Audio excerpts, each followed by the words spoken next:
હાલો બધાને જય દ્વારકાધીશ। અને આજે મસ્ત મજાનો બીજો દિવસ થઈ ગયો છે અને આપણે સંકલ્પ લીધો કે 10 દિવસ આપણે કન્ટિન્યુ બનાવશું, એમાંનો આજ બીજો દિવસ છે મસ્ત મજાનો। તો હાલો ફટાફટ જવાનું છે દર્શન કરવા માટે। તો મસ્ત મજાના દર્શન કરવા માટે જય મહાદેવ પાસે, ટપકેશ્વર મહાદેવ પાસે। હાલો ફટાફટ નીકળીએ, કારણ કે આજે થોડુંક વધારે મોડું થઈ ગયું છે। તો આપણે ભૂગી ગયા છે ટપકેશ્વર મહાદેવ, પણ એ પહેલાં પ્રાગજ્યોતિ હનુમાન છે ત્યાં આપણે દર્શન કરવા જાઉં।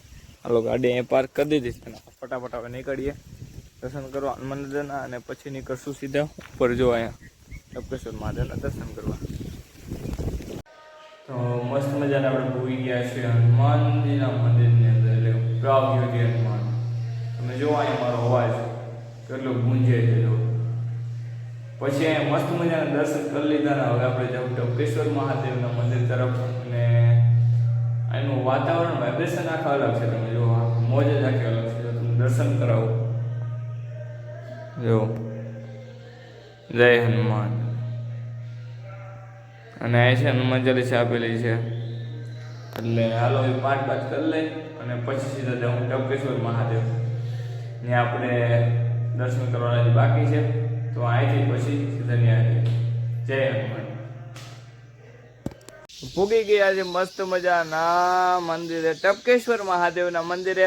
અને અહીંયા મજા આખી અલગ આવે। અને મિત્રો ડેઈલી તમે દર્શન કરો આવો ને એટલે આખો માનો ને મોજ જ આખી અલગ હોય।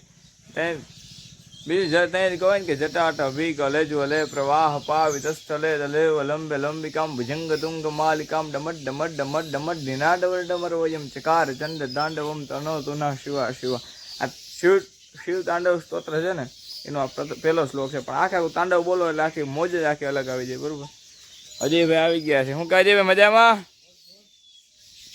અજયભાઈ આવી ગયા છે, એ અહીંયા જો પૂજા પાઠ ને એવું બધું પોતે જ કરે છે। હું તો ખાલી દરરોજ ખાલી દર્શન કરવા માટે આવું છું, બરોબર। પણ આખી અલગ જ મજા આવે, પણ એ તો હે ને પૂજા કરે, એને તો આખી એમ માનો ને કે અલગ જ મજા આવતી છે, બરોબર। હા જો અજયભાઈ કઈક મોજ આવે, મહાદેવની મોજ અલગ હોય ને। હા, કારણ કે પૂજા કરવી અને ખાલી હું તો ખાલી ઘૂમરો મારીને વહી જાય એવું થાય, કારણ કે દર્શન કરીને વહી જવાનું, બાકી આખી પૂજા કરવી સવારમાં વહેલું ઉઠીને। એટલે વાત પૂછો, હું અહીંયા આવું તો પૂજા થઈ ગઈ હોય, એટલે એવું બધું વાત ને આખી મોજ જ આખી અલગ આવે, સમજે। હાલો દર્શન કરી।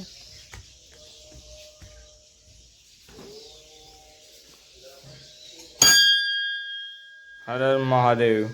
જુઓ તમે મસ્ત મજાનો શૃંગાર કરી દીધો છે અજયભાઈ।